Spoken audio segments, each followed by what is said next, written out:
My name is Ryan Lowe. I'm from South Orange County, California, and in 1991 I was arrested, tried, convicted, and sentenced for a first-degree murder. I was 17 years old. So as a 17-year-old being tried as an adult in adult court, I was completely lost. I didn't understand what was happening to me. There were terms that were being used that weren't shown in my television shows that I'd learned about the justice system from. I didn't understand the severity of every decision that was being made about me. I would show up to court, the lawyers would say a bunch of stuff, they'd throw papers at me, tell me to sign it, I'd sign it, and I'd go back to my cell. None of it meant anything to me. Part of me was like, there's no way I'm going to life in prison.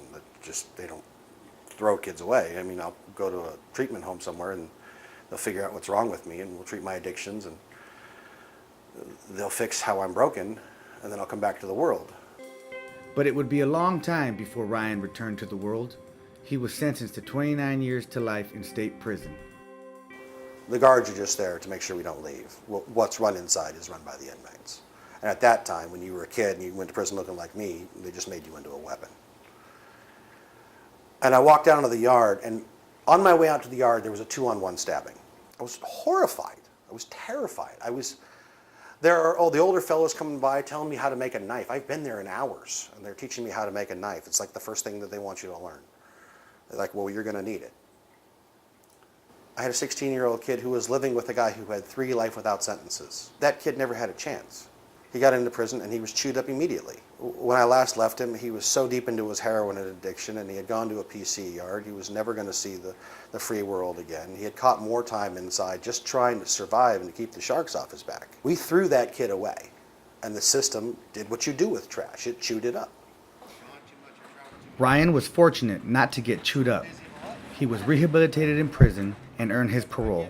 But he says that doesn't mean the system works.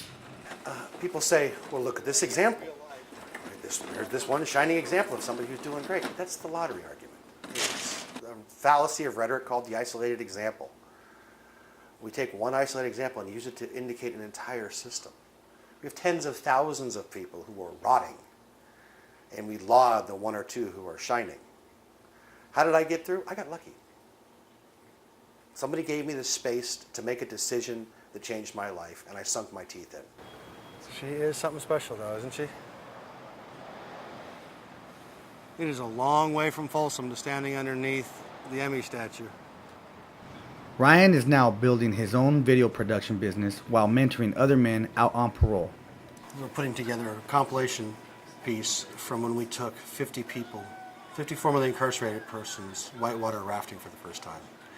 Many of these kids had never seen a tree that didn't grow on concrete. Most never left their neighborhood except to go to prison. And we took them out and showed them a different way of living, a different kind of life. We had to teach several of them how to swim before they could bring them out on this trip.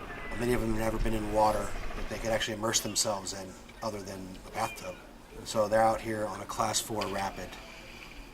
And it was the most intense, life-affirming bonding experience they've ever had. One of the kids out there summed it up the best for me. He says, you know, Ryan, this is something celebrities and CEOs do. This is not something kids from East Los do.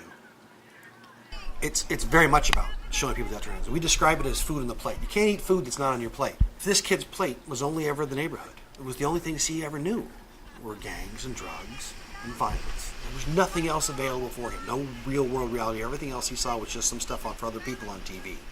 Today, that kid is working and in college because he made a decision on this trip that he wants to live a kind of life where this kind of thing is possible, not the kind of life where he's curb serving dope like everybody else in his neighborhood.